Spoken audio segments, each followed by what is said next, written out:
Menak Yakut minta tambahan anggaran haji sebesar 1,5 triliun. DPR putuskan siang ini. Lagi-lagi Menteri Agama yang salah satu bagian dari rezim offside gitu. Offside. Menteri Agama hal sepenting dan segenting ini, masalah haji ini, Menteri Agama sepertinya gagap memahami undang-undang. Ramai juga kan kemarin ya diusulkan ini ada hitungan begini, hitungan ini. Saya mendorong bahkan ke BPK untuk diundang, duduk sama-sama ya, Fulan misalnya, Dokter Fulan atau siapa, supaya spiritnya sama. Yuk kita cari solusi yang terbaik untuk masyarakat dan sebagainya. Jadi kalau ada seperti ini, bahkan kalau bisa undang juga kedutaan Saudi Arabianya. Jadi semua duduk, dibicarakan, hasilnya disampaikanlah kepada masyarakatnya. Kan kita belum tahu ya pertimbangannya apa, akan lebih baik nanti dari Kemenak gitu bisa menjelaskan ya dengan tertib, dengan baik, sehingga masyarakat pun bisa mengerti. Nah, di luar hal-hal lain seperti kuota itu ya, kuota Indonesia dan yang lainnya nanti juga bisa dijelaskan. Salah satu tugas dan wewenang dari anggota DPR adalah menyerap, menghimpun, dan juga menampung dan menindaklanjuti aspirasi rakyat. Itu harusnya. Artinya, saudara, DPR tidak boleh tinggal diam, saudara. Harus bersuara, saudara. Saat rakyat sedang berkeluh kesah, saat rakyat resah, dan saat rakyat gundah dan galau, saudara. Begitu juga saat rakyat sedang ragu-ragu keberadaan dana haji, saudara. Keraguan. Komisi 8 DPR akan mengambil keputusan ihwal biaya tambahan operasional penyelenggaraan haji 2022 Selasa 31 Mei 2022 siang ini. Dalam rapat sebelumnya, Menteri Agama Yakut Khalil Qomas meminta tambahan anggaran haji sebesar 1,5 triliun. Ketua Komisi 8 DPR Yandri Susanto menyampaikan selepas rapat kerja bersama Menak Yakut Senin 30 Mei 2022. Pihaknya melanjutkan dengan menggelar FGD membahas tambahan biaya operasional tersebut. Kendati FGD tak dapat mengambil keputusan secara resmi, politikus PAN itu menyampaikan bahwa Komisi 8 DPR berencana membawa hasil kesepakatan itu ke dalam rapat resmi pada siang ini. Yandri membocorkan salah satu yang disepakati ihwal biaya tambahan operasional itu terkait dengan masyair. Sebelumnya, hal itu penting untuk keberlangsungan bagi jamaah asal Indonesia itu sendiri. Terlebih di waktu yang sangat singkat dengan keberangkatan kloter pertama pada 4 Juni 2022.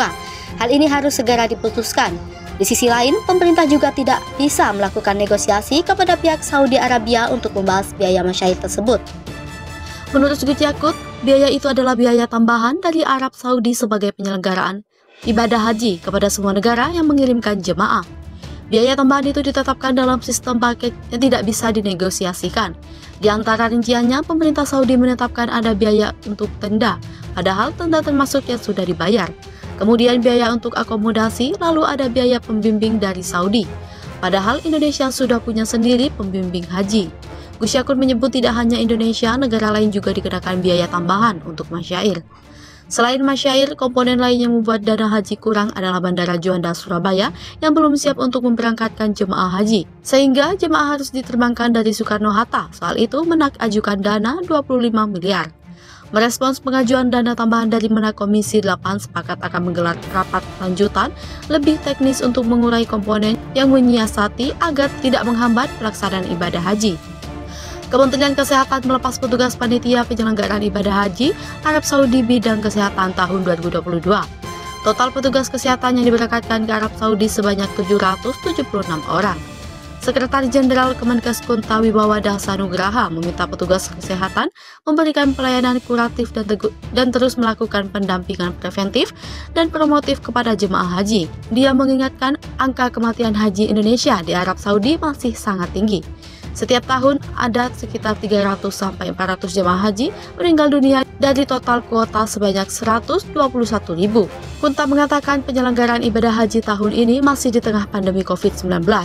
Berbeda dengan sebelumnya, karena itu penerapan protokol kesehatan harus meminimalisir penularan COVID-19 sangat mandatori, baik untuk petugas maupun jemaah haji. Dia berharap petugas kesehatan dapat menjadi pioner dan memberikan contoh baik bagi jemaah dalam menerapkan protokol kesehatan. Kunta juga mengimbau petugas kesehatan untuk mewaspadai perubahan cuaca ekstrim di Arab Saudi. Diperkirakan pada Juni hingga Juli 2022, suhu di Arab Saudi lebih panas dari kondisi biasanya. Dia meminta petugas kesehatan terus mengedukasi dan mengingatkan jemaah untuk banyak minum air agar tidak mengalami dehidrasi. Kegiatan gerakan minum dengan slogan jangan tunggu haus juga harus dipastikan dilakukan. Untuk diketahui, suhu di Arab Saudi pada puncak haji diperkirakan akan mencapai 50 derajat Celcius. Untuk itu, para jemaah diharapkan terus menjaga kesehatan dan kondisi tubuh. Kemenkes telah merekrut tenaga kesehatan yang akan bertugas sebagai PPIH Arab Saudi di bidang kesehatan dan tenaga kesehatan kloter sebanyak 776 orang. Petugas ini akan mengisi 296 titik layanan kesehatan di Arab Saudi selama musim operasional Haji 2022. Petugas kesehatan yang diberangkatkan terdiri dari dokter, dokter gigi, dokter spesialis, perawat, dan tenaga kesehatan lainnya. Khusus dokter spesialis meliputi spesialis penyakit dalam, jantung dan pembuluh darah, paru, jiwa atau psikiater, rehab medik, saraf, mikrobiologi klinik, bedah tulang, dan emergensi medik.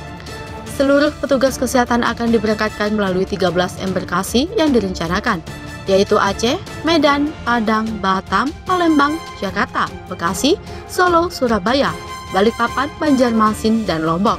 Sebelumnya, Menteri Agama Yakut Khalil Qumas melakukan pengecekan kesiapan penyelenggaraan haji di Arab Saudi selama 5 hari. Dia memastikan semua akomodasi mulai dari transportasi hingga catering untuk jemaah haji telah siap. Dia mengingatkan jemaah untuk menjaga kesehatan jelang keberangkatan haji.